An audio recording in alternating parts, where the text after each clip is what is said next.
start doing it today. So what does starting actually look like?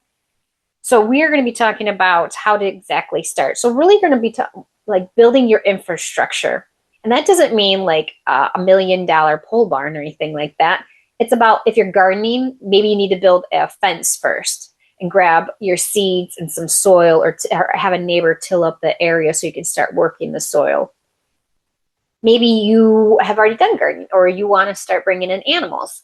Fencing is a really good idea to start with. All animals need to be fenced in or have some kind of secure structure. You're going to have their feed on hand. You're going to have to know which bowls and watering systems are the best. So those are the things that you can start with as well. My biggest thing is for you to learn one thing today, soon. Today as in like now.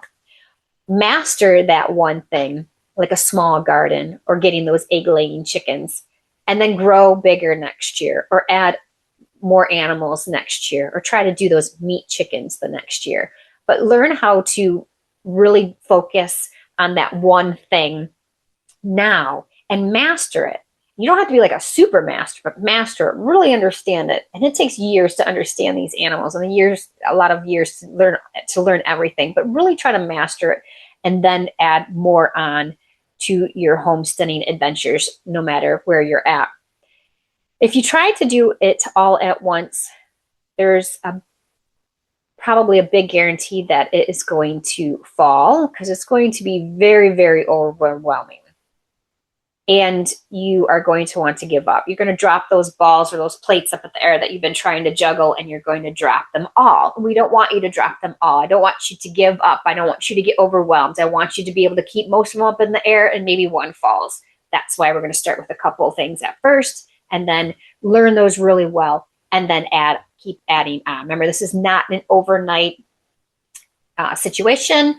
Homesteading is not something that happens overnight by any means at all.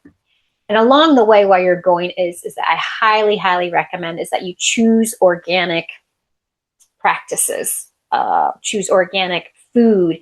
It, honest to goodness, will pay off in the long run if you are truly feeding yourself with the best option out there. And you will be very, very thankful for that. So try to stay away from the pesticides and the chemicals. Those are really basically cheater ways of handling things or growing things or anything like that. And they really end up doing much more harm than good to everything and everyone. So start with something simple.